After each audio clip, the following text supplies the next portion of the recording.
नारियल का खाली खोपड़ा कांटे में फंसा हुआ मिलता है। अरे ये तो नारियल है, इसका हम क्या करेंगे? इसको उठाकर रख लेते हैं, इसमें हम कुछ न कुछ तो कर ही लेंगे। एक बार फिर से मछली पकड़ने की कोशिश करते हैं। आंचल एक बार फिर से कांटा समंदर के अंदर डालती है और इस बार उसे एक मछली मिल जाती है। इसी तरह 2-3 मछली पकड़ी हैं और उन्हें घर ले आती है। मुझे लगता है हमारे आज के खाने में इतनी सारी मछलियाँ काफी होंगी। चलो अब उन्हें पकाते हैं। ठीक है, इन्हें काट लेते हैं और आग पर सेक कर सबको खाने के लिए देते हैं। जैसे तैसे सभी लोग मछली पकाकर खा लेते हैं और सो जाते हैं। लेकिन अगली सुबह चलो सब जल्दी जल्दी उठो, आज हमें बहुत सारा काम करना है। ठंड बढ़ती जा रही है, बच्चों के कपड़ों का भी इंतजाम करना होगा। हाँ भाभी, चलो फिर से समुद्र के किनारे चलते हैं, शायद हमें आज कुछ और अच्छा मिल जाए। पांचों तैयार होकर समंदर के किनारे जाती हैं। तभी देखती हैं कि वहाँ पर एक बड़ी मछली मरी हुई पड़ी है। अरे इतनी बड़ी मछली, लेकिन ये तो कई दिनों पुरानी लग रही है और सड़ भी गई है। इससे खाना तो बेकार है। लेकिन अगर हम इसकी खाल उतार ले और उससे हम अपने बच्चों के लिए एक एक सर्दी में पहनने का कपड़ा बना लेंगे। हाँ, मैंने सुना था कि बड़े बड़े जानवर और मछलियों की खाल से लेदर से बनती है। हाँ, मैंने भी सुना था कि बड़े बड़े जानवर और मछलियों की खाल लेदर से बनती है, जो गर्म काफी रहती है। और इस मछली की खाल काफी मोटी है, तो हम अपने बच्चों के लिए एक एक जैकेट बना लेंगे और उनके लिए जूते भी बना पाएंगे। इसके बाद पांचों मिलकर उसकी खाल उतारती हैं और समंदर में ही उसे साफ करके अपने साथ लेकर आती हैं। दोपहर में बैठकर उस खाल को काटकर हेमलता जी, सुरेश, नरेश, सुमन और प्रतिभा अपने बच्चों के लिए गर्म कपड़े बना लेते हैं। लेकिन आंचल, निधि समंदर के किनारे कुछ ढूंढने लगते हैं। अरे तुम लोग क्या ढूंढने में लगे हुए हो?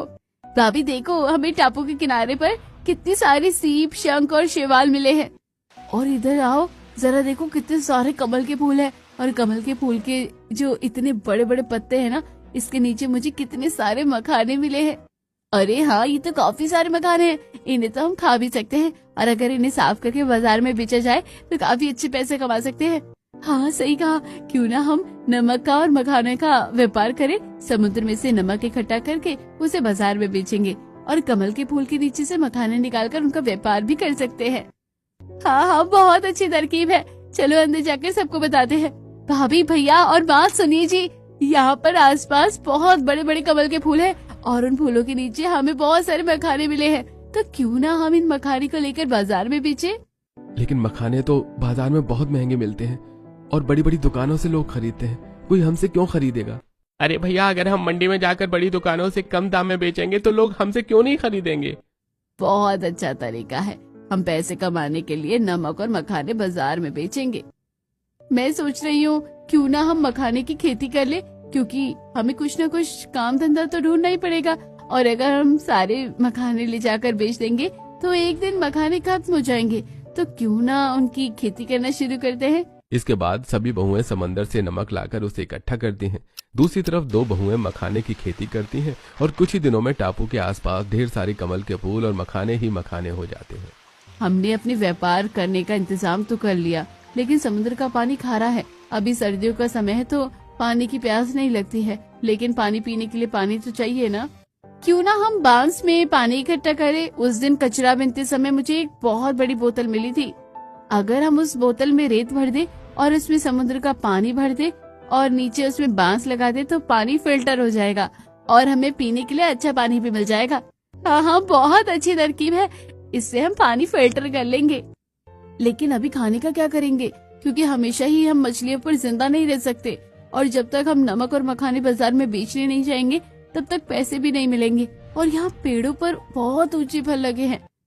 बचपन में हमें अगर पेड़ों से फल तोड़ने होते थे तो हम रस्सी में पत्थर बांधते थे और उससे फल तोड़ते थे। तो क्यों ना यही तरीका आजमाए। सुमन इसके बाद तुरंत घर के अंदर जाती है और एक बड़ी रस्सी में पत्थर बांधकर नारियल के पेड़ पर फेंकती है। देखते ही देखते कई सारे नारियल और छोटे छोटे फल इकट्ठे हो जाते हैं। इतने सारे नारियल का हम आखिर क्या करेंगे? माँ जी, इसमें से कुछ नारियल हम बाजार में जाकर बेच सकते हैं और कुछ नारियल का पानी पीने के काम आ जाएगा और उसकी गिरी से दूध निकालकर उसे पी सकते हैं और बाकी के नारियल से हम तेल बना सकते हैं। हाँ, और उस नारियल के तेल से अगर हम इन नारियल के खोपरों में दीपक जलाएंगे तो हमारे घर में रोशनी भी रहेगी, क्योंकि रात के समय अंधेरा हो जाता है और आसपास डर भी बहुत लगने लगता है। इसके बाद सभी अपने अपने काम में लग जाते हैं और कुछ ही समय में काफी सारे नारियल तोड़कर उसका दूध बना लेते हैं और थोड़ा सा दूध अपने बच्चों को पिलाने के लिए रख देते हैं।